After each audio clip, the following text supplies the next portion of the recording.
silver could lead gold. And so it's been lagging. And so I wanted my audience to buy it before it jumped ahead. Gold is now about $70 off the high of 24.50. It's at 23.77.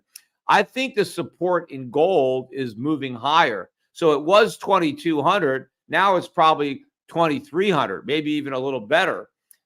So I don't think you're going to get much bigger pullbacks than what we've just seen in the last couple of days. But I wanted to reiterate that this is an opportunity to buy both metals, but in particular, silver. This week, precious metals faced a downturn, with gold dropping over 4% from its recent peak and silver retreating from an 11-year high. Silver surged, rising almost $2 daily to $31, its highest since 2013, and spiking to $32.50 by Sunday night. Gold also saw gains, hitting a record high above $2,454 on Sunday and Monday, settling at $2,438.50 per ounce by Monday's close. Silver settled at $32.426 per ounce, its highest since January 2013. Despite the dip, analysts maintain optimism, particularly for silver, which has shown resilience above $30. Silver's Relative Strength Index, RSI, indicates strong buyer interest, suggesting potential for further gains. Economic commentator Peter Schiff highlights a significant factor contributing to the differing trajectories of gold and silver prices: the buying behavior of central banks. Central banks have been major purchasers of gold, collectively holding over 35,715 metric tons, constituting about 1/5 of all the gold ever mined.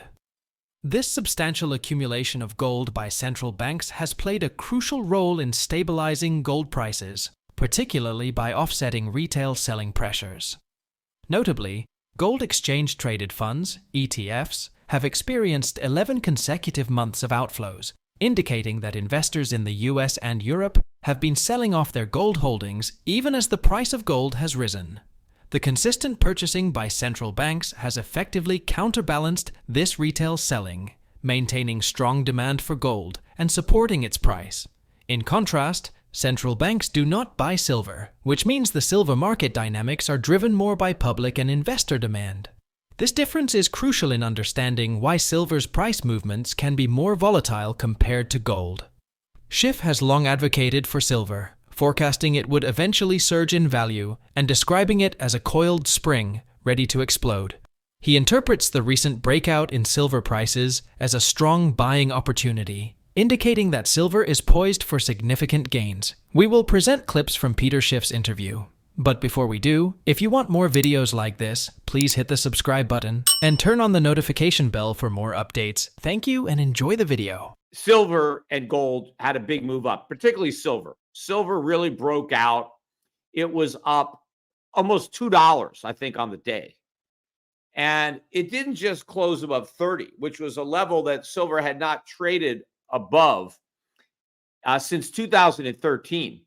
But we closed above 31 on that day. And in fact, on Sunday night, we spiked again and we got as high as $32.50 in the price of silver. Gold, which did not set a record high on that Friday, set a new record high on Sunday night and then another new record high on Monday. I've been telling people that they should buy more silver than gold because gold kept going up and silver wasn't. And I guess that the reason for that was that central banks were the primary buyers of gold and that they weren't buying silver. And since the general public has been selling, in fact, we've had 11 consecutive monthly outflows out of gold ETFs, indicating that investors in the US, also in Europe, have been selling, even though the price has been rising. So somebody must be buying enough gold to offset all this retail investor selling. And a lot of that is central banks. And they don't buy silver. They don't have room for silver. They're buying gold. And so I thought that silver was kind of getting left out, but that eventually, like a coiled spring, it would explode. And I kept saying, buy silver, buy silver. It's got to go up. There's no way gold's going to keep rising and it's going to leave silver behind. In fact, I know that in a real bull market, which I believe we're in, silver could lead gold. And so it's been lagging. And so I wanted my audience to buy it before it jumped ahead. Well, now it had that breakout. And so I did that special video on Thursday to alert people to this breakout, to get them to go and buy some silver on that breakout. Well, the reason I'm doing this video today is we've had a nice 2-day correction in price following that breakout and move to new highs. Most of the decline was today, although we had some of the decline yesterday. So I mentioned that silver got all the way up to $32.50, which is still low. It's not like that's a high price. It's just the highest it's been since 2013. But as I'm recording this podcast on Wednesday night, silver is back down at $30.73. So that's a pretty substantial pullback, about $1.80 or so from the $32.50 that it traded on Monday. And if 30 is now the support, which I think it is. Now that doesn't mean silver can't go below 30. But I think 30 is to silver what 2000 was to gold. Once we broke above 2000 became support. And yes, every once in a while we dip below 2000, but we never stayed below it for long and it quickly came back. So I don't know if silver is going to go back below 30. It might go below 30, but I don't think it'll stay below 30 for very long. And at $30.67, that's close enough to 30 not to worry about it. I would buy it. On gold is now about $70 off the high of $24.50. It's at $23.77. I think the support in gold is moving higher. So it was 2,200. Now it's probably 2,300, maybe even a little better. So I don't think you're going to get much bigger pullbacks than what we've just seen in the last couple of days. But I wanted to reiterate that this is an opportunity to buy both metals, but in particular, silver. The surge in U.S. inflation in 2022, coinciding with the nation's post-COVID recovery, saw multi-decade highs. Inflation remained above the Federal Reserve's 2% target despite a subsequent decline. Economists link the price spike to global factors like pandemic-induced supply chain disruptions and geopolitical tensions, such as rising oil prices. Though part of this trend, U.S. inflation has exhibited resilience, persisting at elevated levels. Some economists credit the robust U.S. labor market, suggesting strong labor demand has boosted wages and consumer spending. Others attribute persistent inflation to aggressive fiscal stimulus from both the Biden and Trump administrations. Peter Schiff offers a distinct perspective on inflation, asserting that genuine economic growth doesn't inherently lead to rising prices. Instead, he contends that inflation stems from the government's money supply expansion. While productivity improvements may help mitigate price increases, they fail to address the underlying cause of inflation. In response to these insights, Schiff recommends investing in precious metals like gold and silver to safeguard against inflation and currency devaluation. He interprets the recent rally in gold and silver prices as the beginning of a larger trend, advising investors to capitalize on buying opportunities. We have inflation because we're doing so well, right? Because we have such a good economy, we got to put up with this pesky inflation. Not only doesn't economic growth cause inflation, it actually helps hide the inflation caused by the government.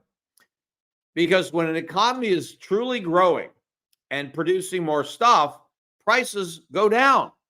Now, the government can take advantage of that by creating inflation that prevents prices from going down. Maybe they stay the same or they go up a little bit. The public doesn't realize how they've been robbed, because how do you know how much prices would have fallen if the government didn't create inflation? You don't. There's no way of knowing. And so the government is able to take away a benefit that you never realized that you were about to receive. So you don't know what you lost because you never had it in the first place. So the government takes advantage of that. They know, hey, we have capitalism that is lowering prices. Let's rob the public of these price cuts by creating inflation. And they won't even know that there is any inflation because, we've defined it as prices going up. Now prices are going up 2% or more, because if it's just 2%, well, it's no big deal because that's our target. We want 2% inflation. But if prices were supposed to fall by 5%, the government gets away with 7% inflation, and they claim everything is great. So productivity can't hide inflation, but it never creates inflation. But that's what the Fed said in these minutes. They're thinking, oh, maybe the economy can grow faster without causing inflation. No, there is no speed.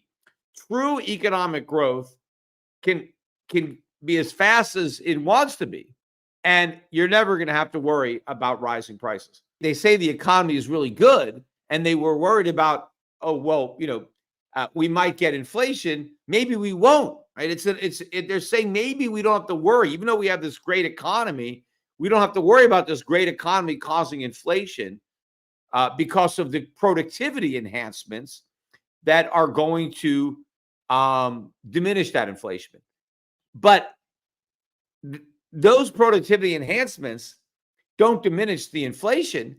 They just diminish the price increases. The inflation is the expansion of the money supply. And the government's going to keep expanding the money supply because they got no choice. I mean, they have a choice. They just have no politically viable choice. So they're going to keep on creating inflation. And that means they're going to keep on robbing from the public any benefits that might otherwise have come their way through increases in productivity. And that is the economic reality. That's why this gold and silver rally is just getting started. And you want to buy any opportunity, any pullback. And again, I think they're going to be short and shallow because the real money, the big movement into gold and silver is underway. Despite a recent mild pullback, ongoing geopolitical and financial uncertainties support the long-term outlook for silver. Market sentiment has shifted, with traders now expecting the first Fed rate cut in September instead of June, reflecting the Fed's cautious approach. Traders should closely monitor upcoming economic indicators and Fed statements for additional insights into the timing of any policy changes. Additionally, the fact that central banks hold more gold than silver contributes to silver being perceived as a safe asset. Share your thoughts on Peter's prediction in the comment section below. Also, ensure you like this video, subscribe to the channel, and turn on post notifications for more videos like this. Until next time.